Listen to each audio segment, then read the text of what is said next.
this link from Facebook, and you'll be able to see that for some reason, hello, Mercury in retrograde.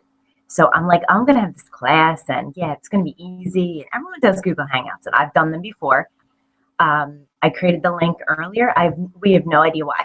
My techie peeps are like, we don't quite understand what's going on. So we're just going to dust ourselves off and not even worry about it, because the important thing is that you guys are here and that I get to, I wanted to do something where you guys get to see my face, and I didn't do just slides because that way it's kind of like you're in my living room and you're like welcomed into my home. And if you were welcomed into my home, I'd give you a big ass hug. And even though I'm 5 foot, I'm a big hugger, good hugger. So if you do not know me, my name is Jenny G. Perry, and I'm the author of Sex Pot with Stretch Marks. This is me. Okay. Not retouched, no Photoshop. And I'm on a mission to help women specifically. Not that I'm not trying to help the men, but specifically trying to change the whole dynamic of our culture defining beauty. And what I wanted tonight's thing to be about is those of you who have lost your mojo. I want to help you with 3 tools to get your mojo back. So I just want to back up a little bit, because I've gotten in the past 4 years that I was this Facebook person who decided to start blogging, and I started a Facebook page called Peace, Love, Joy, Sparkles. And that was a way for me to almost hide, not have my name out there, just be like a person that could put all this woo-woo stuff out there and no one would judge them, even though I knew people would say it. And so people would say, like, oh, well, it's easy for you and all this kind of stuff. And it's not easy for me. It's easy now for me, but it's just a choice. It's a choice that we make where we just get fed up one day and we decide to make a change. And so let me backtrack with what my story is. So I've had body issues going back to when I was 10 years old. When I was 10, I was teased for being overweight, even though I wasn't overweight. I was just that sensitive kid, which if any of you have ever heard the term empaths, there's people that are really sensitive to energy, and everybody's like, oh, you got to toughen up. Don't be so sensitive. And the bullies will seek you out. Like, they just know you. It's a radar. And so I was being teased and called Porker from Porkertown, which just is hilarious now, because my 13-year-old son, when he was in kindergarten, a kid thought one day it was his birthday and called him birthday boy. And he got so mad, my son. And every day this kid would call him birthday boy. And he would get enraged, like he hated this kid. And it was so funny to me, because I'm just like, dude, if you stop getting mad about him calling you birthday boy, he's going to stop calling you birthday boy. And lo and behold, eventually the kid moved. So good for him. And in my case, I moved. So all those tears that I had shed over being Porker from Porkertown, I moved from Philadelphia to Jersey. And when I moved to Jersey, I was the new kid. And it was like elementary schools that merged into a middle school. So everybody didn't know each other. And this is kicking it back in '88. And so I got to reinvent myself in a way. And no one thought I was fat, but I remember like bringing carrot sticks to school and Slim Fast. And I just like, that seed had been planted that my value came from my weight and that I was fat. And so then, speed it up a little bit, like 8th grade, freshman year of high school, like I just loved my carbs. I would like play Trivial Pursuit with my girlfriends. I don't know why, but we loved it. I sucked at it. And we would like eat potato chips, salt and vinegar potato chips. And I put on maybe like 10 pounds. And I knew that I didn't want to be, the size that I was. So hence, I became bulimic. And of course, not because I was trying to lose weight, but because I had so many insecurities. I had such low self-esteem that I didn't think I was smart enough. So once I don't even know where the idea came from, probably like an after school special.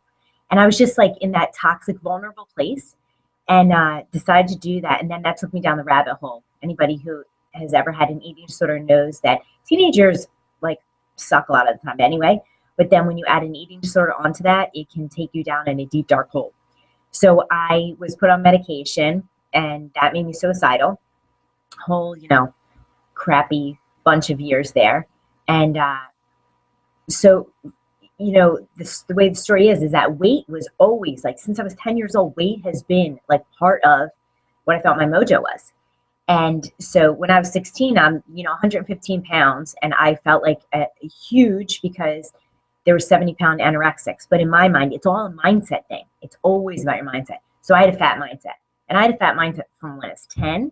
And then there were times when I would get like a glimpse of feeling thin, but then like I overcame my eating disorder, I just was done with it. And I wanted to get off medication. I wanted to change my focus. And like I partied, so it wasn't even like I really truly healed. But senior year of high school, I remember rooming with girls in Disney. And they were like size 0 and size 2. And at size 4, I felt so large. So it's interesting that at a size 4, you can have a fat mindset. And I don't even like the word fat, but that's just the only way I could describe what I felt like. Now I don't think in terms of, fat and thin. I think they're both bad words, actually. And so then fast forward through a lot of fun stuff, fun adventures to my teens and college. And then got married when I was 19, had my first child a month after I turned 20. And I had been partying like hardcore up until that point because I was always trying to escape myself. I never felt comfortable in my own skin.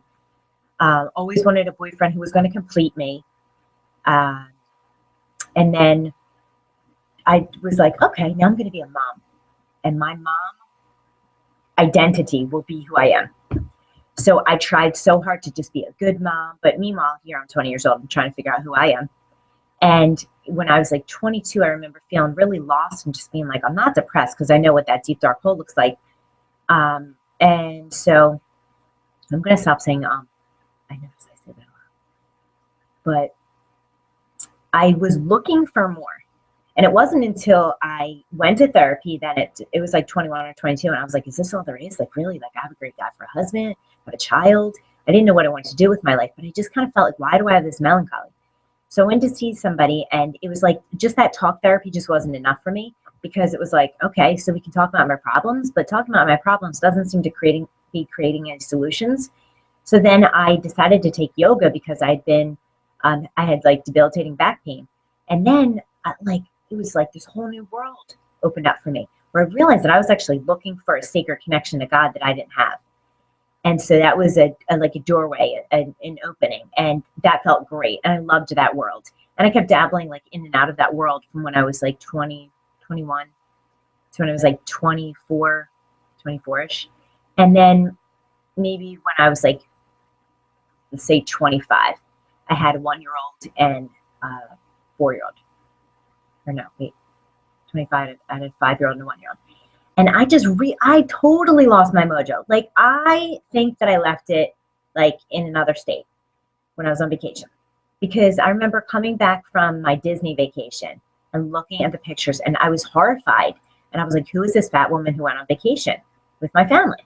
And here I felt like I looked cute on the vacation. Like I had like my cute tank top on or whatever the heck I was wearing. And then I was embarrassed. I felt shame. I felt body shame. And I was like, the only way I can get over this is to lose weight.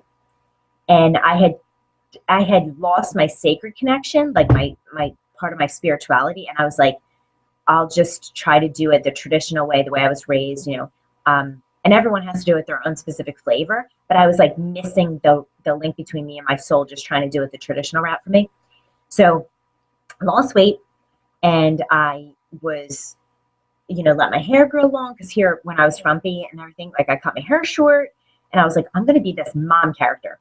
And this mom character is going to be like, a certain person. And this mom character that I was, which some of you might be able to identify with, you don't even realize how you got there. You're like, okay, I knew I gained weight from like Ben and Jerry's ice cream, let's be honest, and Frappuccinos and stuff.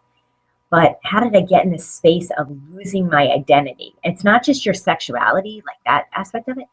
But it's like that person who you were, for some people, it's like who they were in college or their early 20s. And then like when they're in their 40s and 50s, they're like, well, I can't be that person because I'm like a grown up and stuff. And it's like, don't fall for that trap.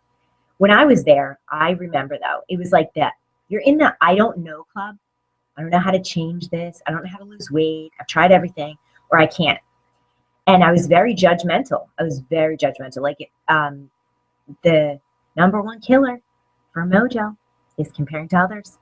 When you're in competition with your friends, like, oh, it's terrible the way I used to think, in that everybody kind of had the roles that they played in my mind, where it was like my sister was the funny one.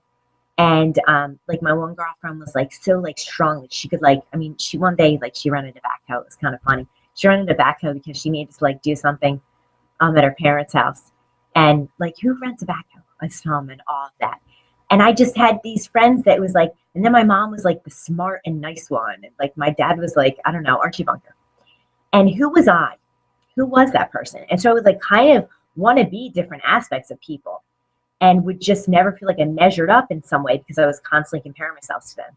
So then when I lost weight, it was like, okay, I'm going to look all cute. I'm 26 and eat 26, 27. And then I just drank too much because it was like, okay, so you take out the sugar and the carbs and all that. And because you feel crappy about yourself, trying to fill up that hole. And I talk with my hands. There's nothing I can do about it, people. I just see myself going like this. But so I was trying to fill up this hole within me. And the hole was never going to actually get filled up by anything outside of me. So it was never going to come from other people. When you lose weight too, it's really fun. Like you get cute clothes, and there's times where it's really fun. You have people that are commenting left and right about how great you look. And then eventually what happens is that your old mindset creeps in. So if you have a fat mindset, that creeps in. So you're still judging your pooch. And then what happens is that your mindset, it becomes a manifestation eventually. So then other people reflect that. So like here, I've lost 60 pounds. I was wearing like a size 2 and 4s and stuff. And people at the gym, like one guy was like, well, you're almost there. And I was like, almost there. I have busted my ass. And then somebody was like, oh, well, that stomach, like that can never go away without surgery. And it's nothing against people having surgery, but it's like the fact that I wasn't good enough. That I wasn't good enough. And I had done so much to try to get to the good enough place. So then, you know, that journey really was an eye-opener in that I figured out that losing weight was not going to bring me to happiness, like that aha, you know, because I always had that mindset of like, you couldn't be thin enough or rich enough. You've heard that before. And so I really was never going to be thin enough. I realized that because when I looked back on pictures of that time period, all I saw was this pooch, this belly. And here, like, no one was even looking at it but me. But I was making the energy of it so large.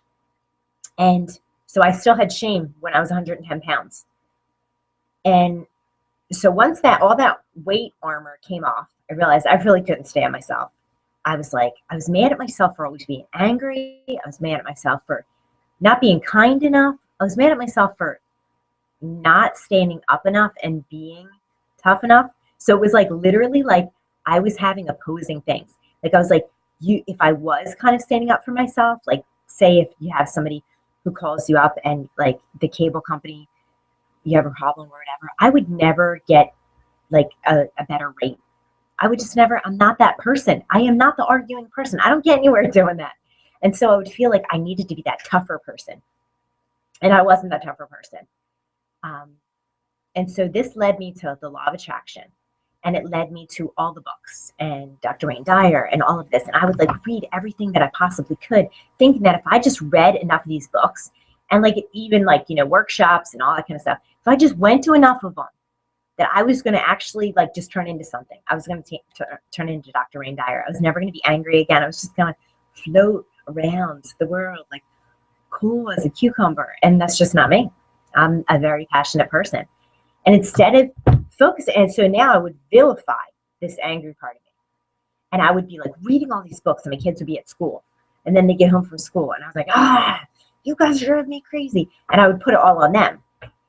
That it was like the outside was disturbing my peace. But really, I had a choice.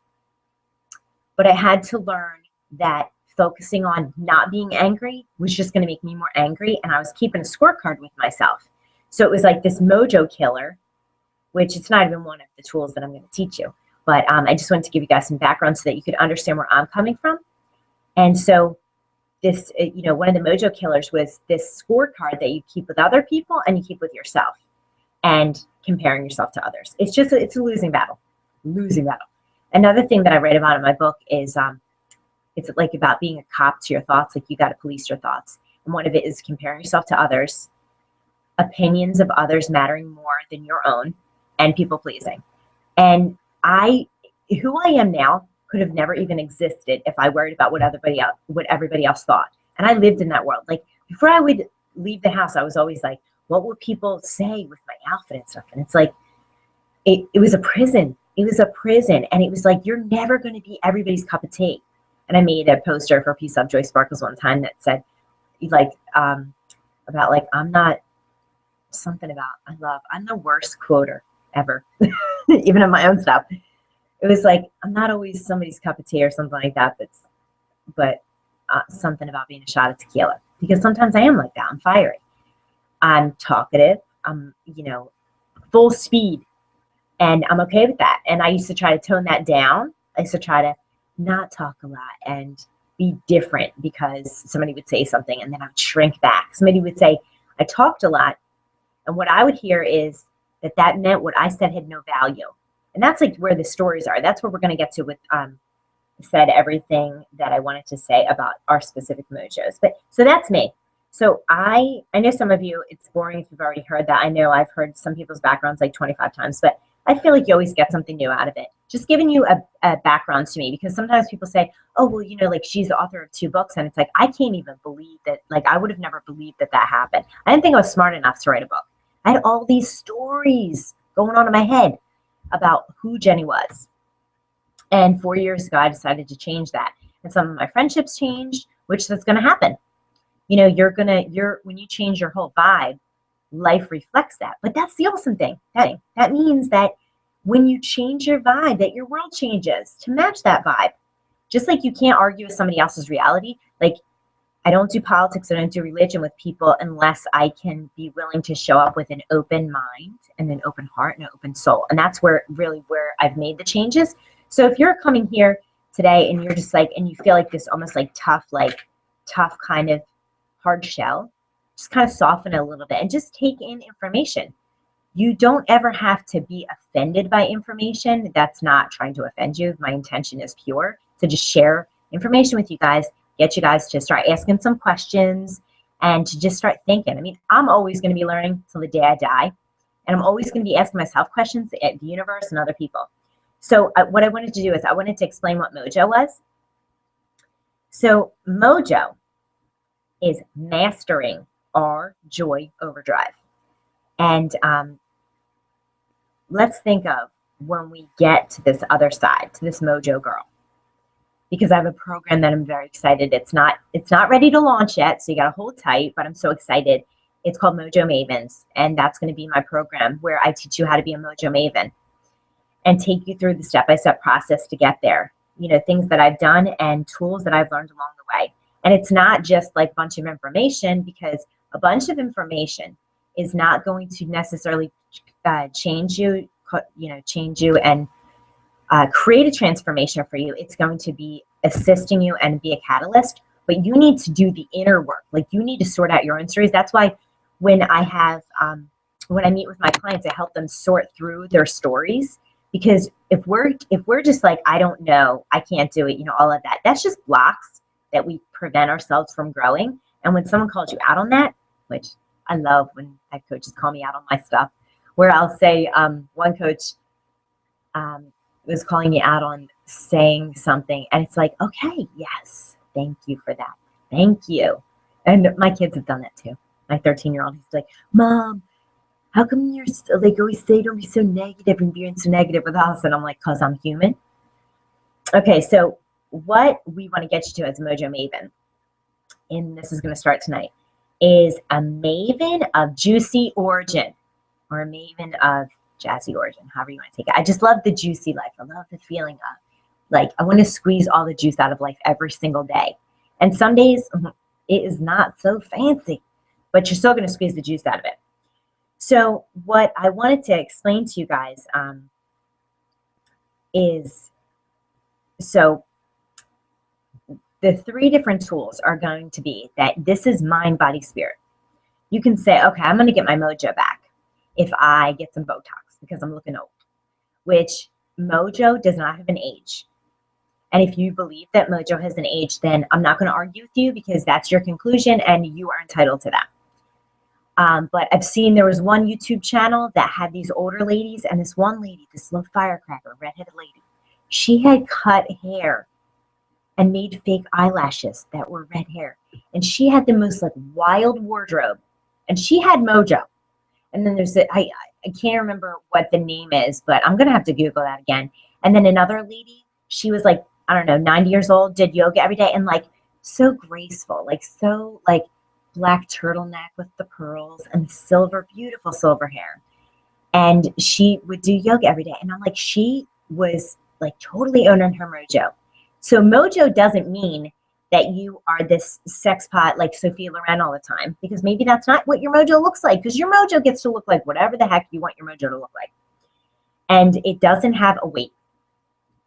I've met thin women that actually I was at a women's conference where there was one thin woman there that was not owning her Mojo, and then somebody there that was larger that was owning her Mojo. And I just thought how interesting that is, that people really do think that it has so much to do with their weight, and it doesn't. But if you think it does, then I just ask for you, just think about it. Just say, I wonder if that's really not true. I wonder if there's a possibility that that might not be true. And really, maybe you do want to get in better shape, but do not aim to be thin. Aim to be fit. Aim to just be like owning your body, like just like owning it.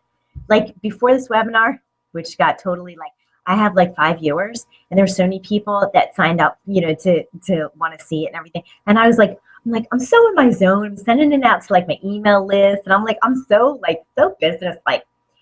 And then like couldn't even get on this thing, and techie people don't know, like they're like, well, where's the thing? And but I don't know. But so before that, I'm all like, yes, I'm in my zone, and I'm thinking about like, okay, like I'll put on my Pandora, and no lie, Baby Got Back came on. Baby Got Back. So do not think that I was not dancing to that. And then do the Humpty Dance. That was another one.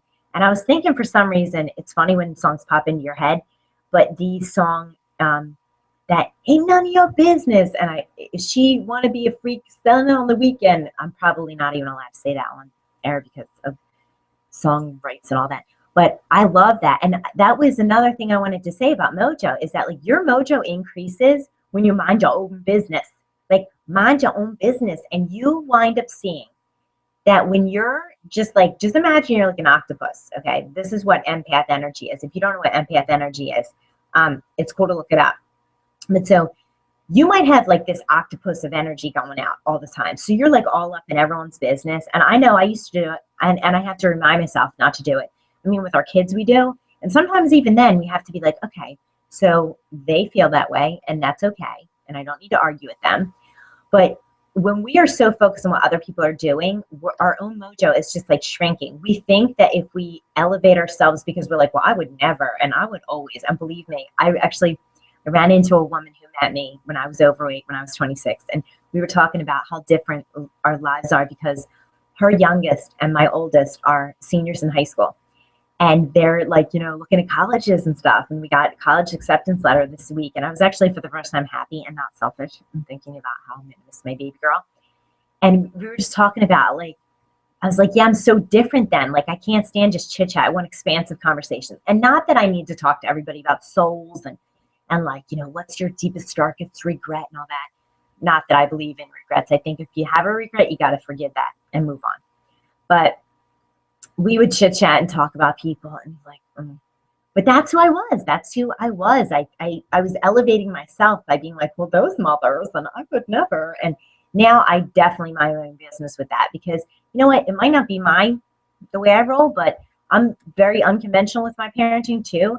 And I feel like you got to do what's right for your family. Like if they have a pacifier, if they sleep in the bed with you, like your kid's not going to go to college not potty trained with a pacifier, believe me, and they're not going to sleep in your bed when they're in college. So what we're going to do is the 3 tools that I'm going to teach you are really, it's like I have a wealth of knowledge and encyclopedia when it comes to the Mojo department, because I taught myself this. I took tools from other people, I took pieces of the puzzle, and I kind of in a way, went really inward and decided to not focus on what other people's ideas of me were, because people's ideas of me, like back when I had lost weight in my 20s, it was like that feeds you up, but eventually it goes away. Like, you can't have people tell you you're cool every day.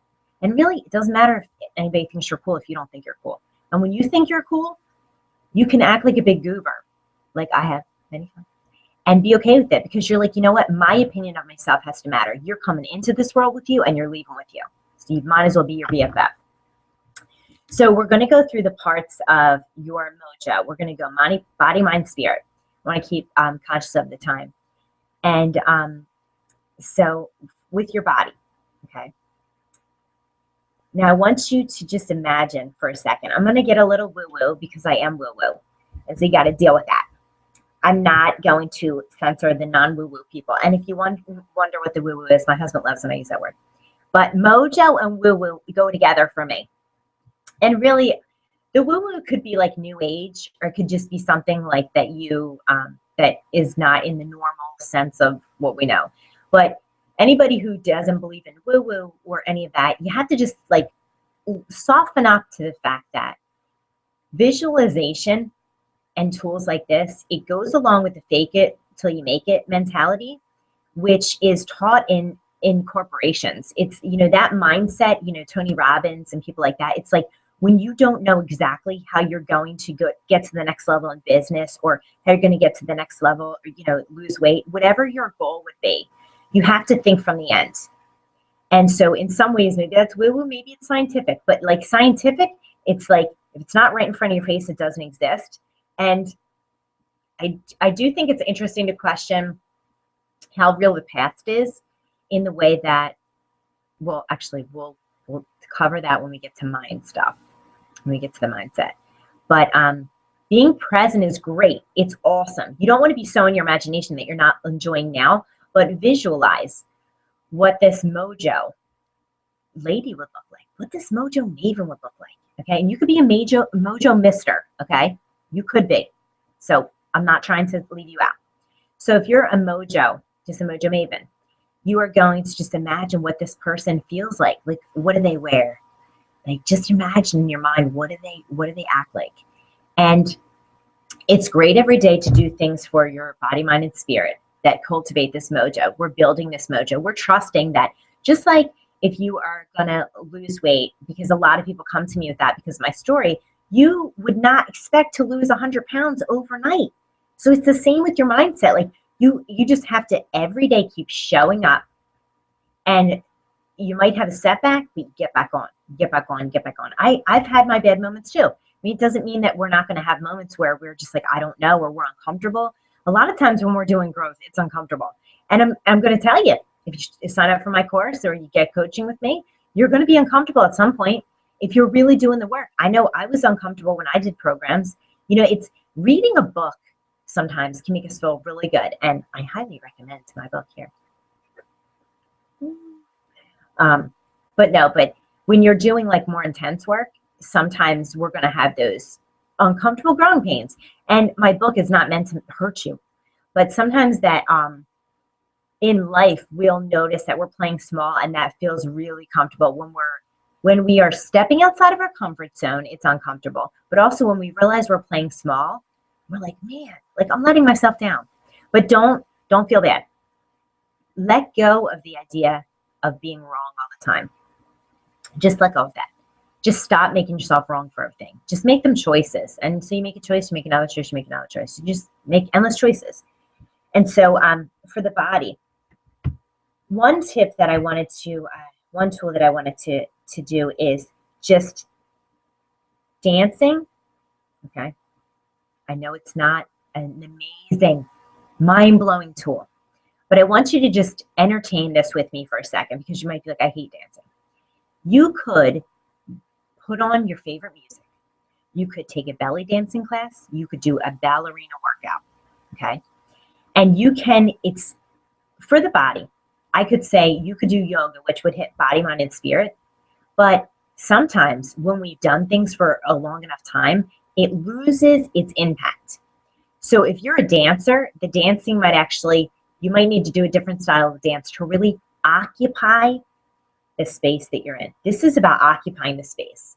It's about like when you're dancing, I want you to preferably, hey, you can be naked, but in your underwear would be great. If not, put on something cute. Put on something that makes you feel good. I just the power to being able to be in your underwear, dancing around. First of all, it's just hilarious. It's just funny. But it's about being comfortable in your own skin. And if you're like, well, that's it. Like I am way not comfortable in my own skin. So just try it on. What's the worst that could happen? You put your clothes back on and you're like, I'm an idiot. And so is Jenny G. Berry.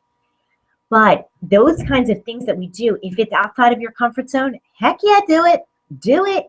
I mean, this is about occupying the space that you're in. So for you, maybe yoga is something that you actually don't feel comfortable doing. So maybe try that. But for me, I think dancing is just, it transports us. Music makes me feel sexy. It always does. And it's just about like, I don't care what kind of music you like that. My kids love when I do, so they so don't. But it's like, be goofy when you're dancing, be sensual. Just like, it's about really owning the space that you're in. And for some people, running really makes them feel in charge of their body. But this is like on a sensual level. The Mojo is on a sensual level. It's not a masculine, fierce, like, I got to push through this. Not that type. It's a sensual, it's a softness, it's an opening, it's a vulnerability. And it's like, but it's fiery and fierce. So like belly dancers and, like think of that type of vibe. So that's the number one tool is if you were to dance to your favorite song, and you know what? If I'm really pushing you, because sometimes I can be overwhelming and push people outside their comfort zone, then you can decide that every day, I know one of my girlfriends, Melanie, likes my car dancing when I talk about car dancing because she car dances, that you decide that you're going to blast the music every day and dance in your car like nobody's business. And so this is the baby step to bridge yourself to the Mojo of like dancing in your underwear or just dancing in front of the mirror, and feeling like just comfortable. Look at yourself and just be like, yeah, girl, get it, girl. And this to me is one of those things that sounded like, it's very simple and just like too easy, but it's not necessarily. Look in the mirror and do this. Look in the mirror and dance, and then see what judgment comes up. And that's going to get us to the next part 2. So the second step is this is about the mindset. So if you have that judgment that comes up when you're dancing in the mirror, one of the best exercises that you can do is say, I love you. That is like Louise Hay has, been preaching that for forever. And it is like, I tell every single client to do that. It's like the first thing I ever tell a client. But so the mindset this is where the mindset comes in. So now we are dancing in the mirror and we feel like an idiot and we have this judgment about like, oh, my thighs or this or that, or like have wrinkles or whatever. And so we get to say, okay, let's examine. This has nothing to do with what you're seeing. Nothing. It has to do with your mindset. So if you can change your mindset, you don't even have to change the outside to feel better. And I know you probably think I'm full of it, but that's okay. This is what I did. I actually weighed 20 more pounds than I do now and decided that I was going to get my mojo back, and decided to do that like 4 years ago with being 20 pounds heavier than I am now, because I knew that if I had lost the baby weight from my 4th child, that I was going in at it from the wrong perspective, and I was going to then be on that roller coaster of weight loss and just not feeling good enough. So I was like, no, you know what? I'm going to do it like the law of attraction way. I am going to like feel good about myself, say good things about myself, get my vibration higher, love myself, say I'm beautiful, look in the mirror. And if you even like, you can look back, I totally transformed on Facebook. I started a album on there called Fabulosity, because I would have never posted selfies like I do now. I'm so the selfie queen. And I do that because it's fun. It's fun. And so my mindset changed. I changed my mind. You can change your mind right now.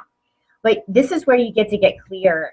This will be in my program about like what your mindset is now. Like it locked itself up. And so really, if you think about it, we have these stories about who we are that people might meet you for the first time, and you have this whole spiel you go into. And when you go into this whole spiel, is that really what you want them to know about you?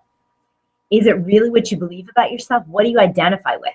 Is it being, your job? Is it your married? Is it your kids? All of those things, like, they change. They really do change. I mean, your kids, you're going to have your kids, but they're going to get older. And your marriage, that may change. Your job may change. But who are you? It's like, yeah, who am I? Who am I really? And so just decide to write, like, what are you about? Write down what you're about.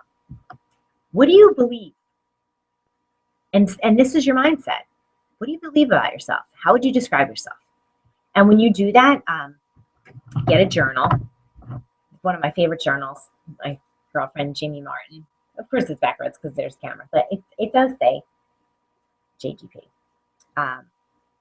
Get your journal and write down what your belief is. And sometimes this is a little ouch because you're like, this is making me feel worse. But you got to know that whatever this is what you're saying to yourself every day. And if I could, I would go like this to you. And just say, poof, it's changed. But it didn't happen like that for me.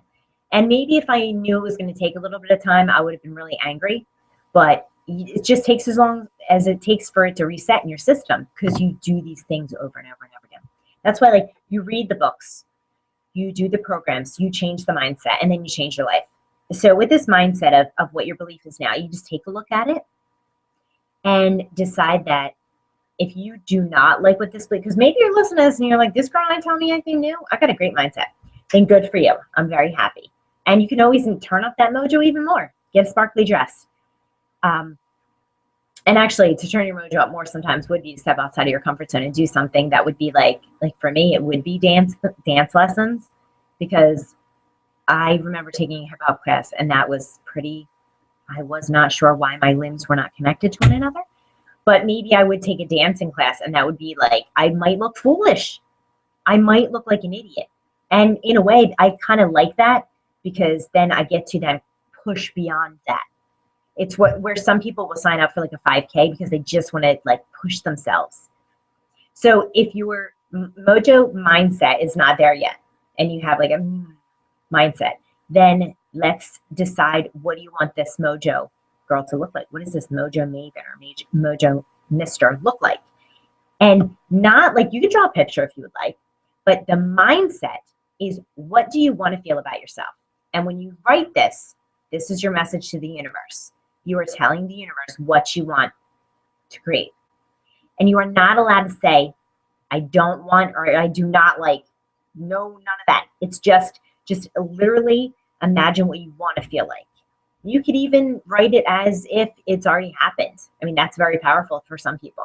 But to some people, you have to try on what's right for you, because if I say to you, okay, write like you got it going on and you know it and life is grand, and you try writing this and it feels like too painful and you have all this resistance energy coming up, then don't do it like that. Write what you want. And that, in some ways, when you write what you want, some of the things that are not a match to that do come into your mind, but you just get to say, okay, all right, well, let's give me some feedback there, but what I want. And so the mindset is key. So buy my book, buy the good books, take the programs, change your mindset, change your life.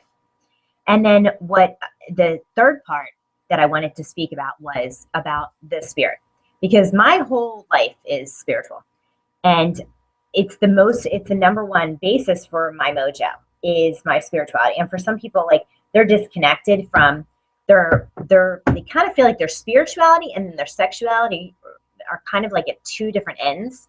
And it's like, God gave you this juicy body, okay, and wanted you to embody all the cells of it, and you can't hate the body that you have, because, like, I'm 5 foot. There ain't no way I'm ever going to be 5'10".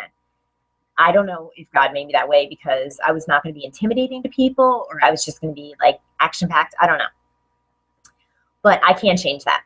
So for me, it was the connecting to my spirituality that helped me really activate my mojo. And this mojo is like, sexuality maybe is supercharged for people in the way of wording, but it's really your sensual nature, which is your senses. You're like sensual, like you want to have a sensual life.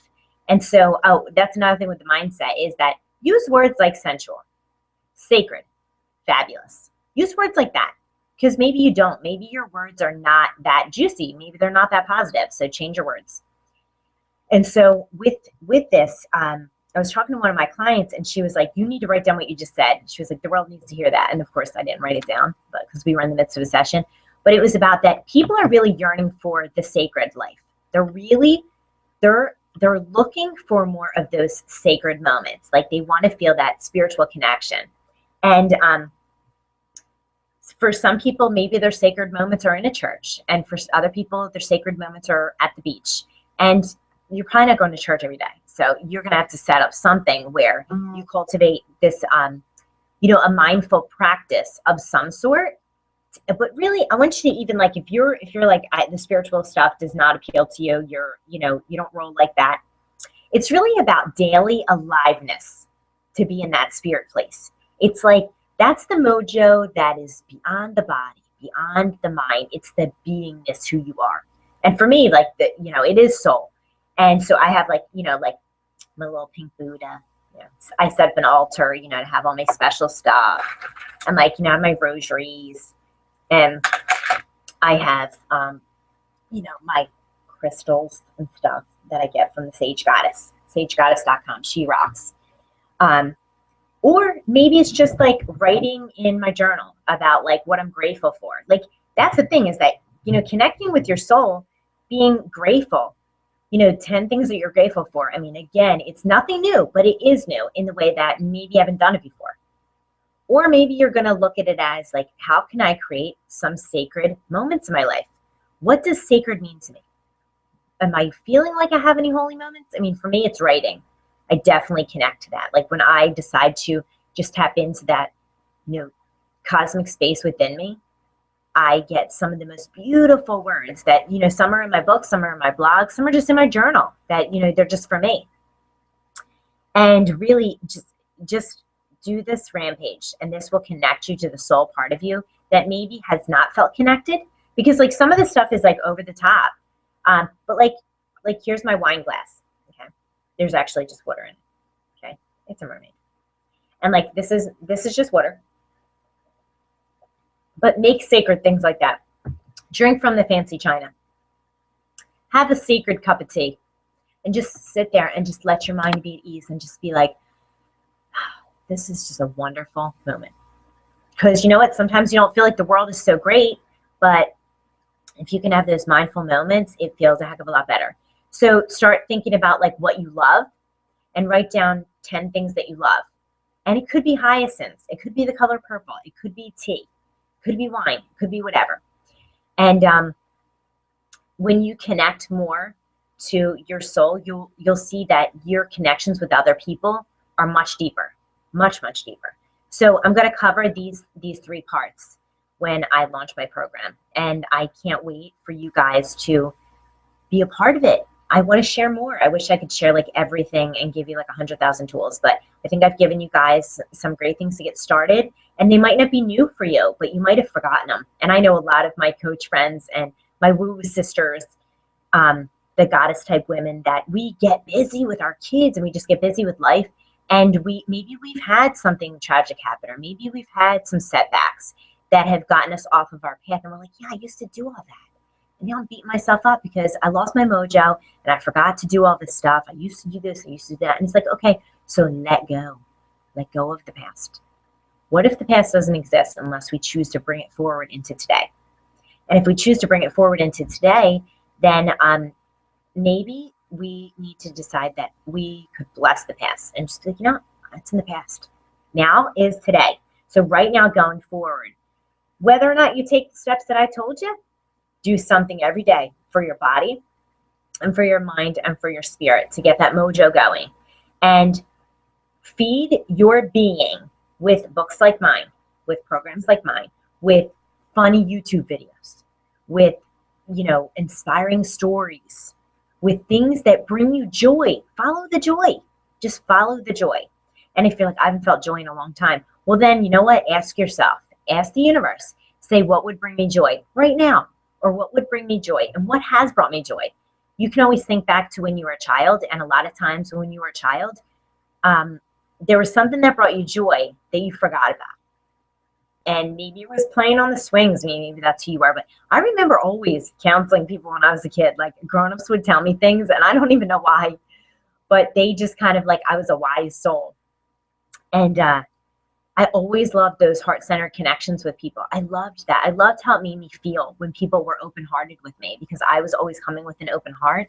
So when we would have those like conversations, it was just like so awesome, just like amazing. But I think that a lot of times we forget that things that brought us joy, we need to like bring them back into today, and find new things. I mean, you haven't tried everything. If you think you've tried everything, you haven't tried everything.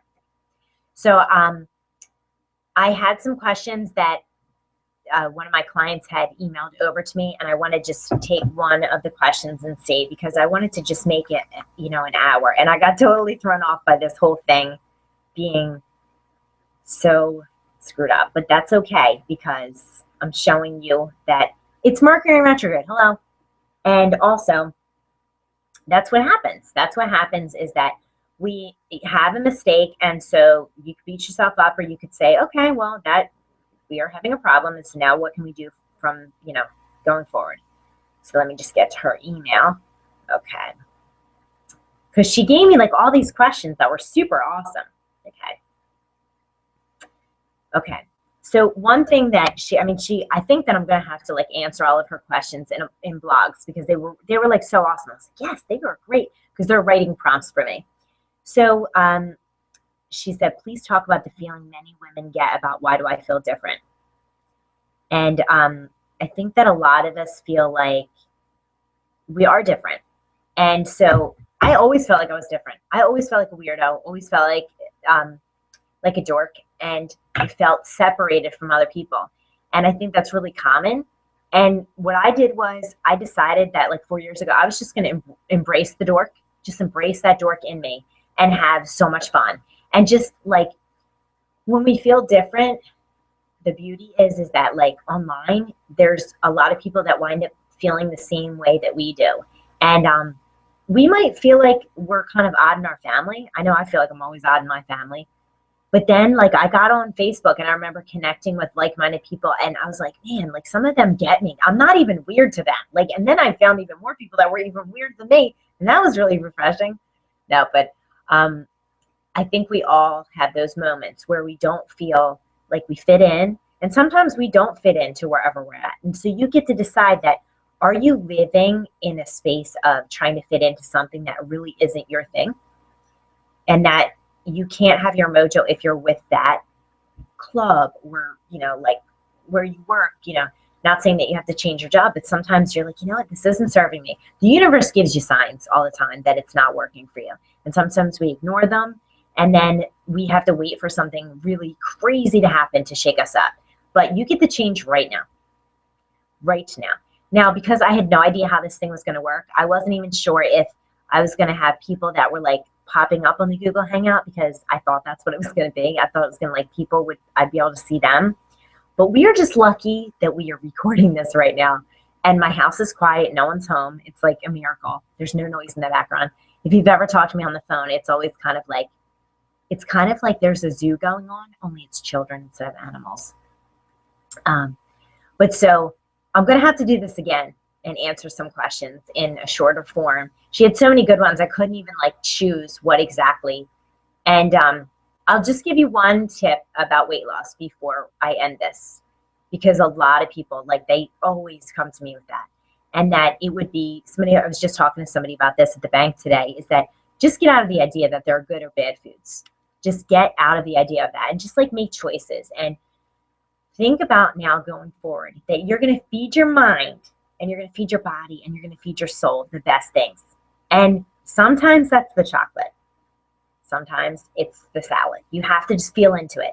But think about the front hunger and the back hunger, or the top hunger and the lower hunger, which is like, what is she talking about?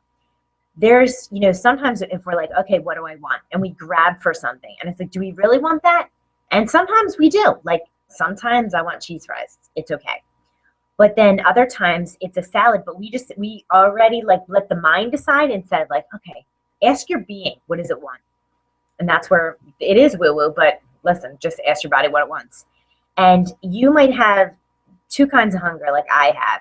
And I know I've heard of this from other people before, but it's kind of like you have that first hunger that like you eat food and you still don't feel full, only you know that the amount of food that you ate was enough to fill your belly. And you know that it wasn't just empty calories or whatever. And so that back hunger, I would say, when you have that back hunger, like, why am I so hungry? When you logically know you should be full. So you got to say, okay, drink some water. And also think, like, what is that? Explore that a little bit. Figure out what that hunger is. What does that represent for you? Because I know that for me, a lot of times I would then overeat because I was like trying to get to that place of feeling full. And it's something to explore. It's like, what is going to make me feel full in this moment? And maybe it's doing something else. So that's just a tip that I wanted to share with everybody is the observe your hunger. What kind of hunger is it? After you eat, if you have back hunger, ask what that is. And no good or bad foods. Hopefully this recording has no echoes or anything because I didn't even think about doing headphones. Hopefully recorded good. So I'm so glad that you guys were on with me for this long, and stay tuned. If you want to find out about my program, then go to my website. That is where, if you sign up for my newsletter, you'll be getting information when I launch it. And so my website is Jenny, JENNY, G Perry, PERRY.com. And I'm on Instagram, and I'm on Facebook, and I'm on YouTube, and I'm on Google Plus, and I'm on LinkedIn. Everything is Jenny G Perry. And so find me, say hello, and I look forward to talking to you guys again in a hangout that I can figure out right away. And maybe there's going to be people there interactive. Who knows? So thank you guys for joining me. I love you guys so much and wish you your best life. Okay. And go out and get like a cool notebook and just get in that fierce space or okay. Love you guys. Bye.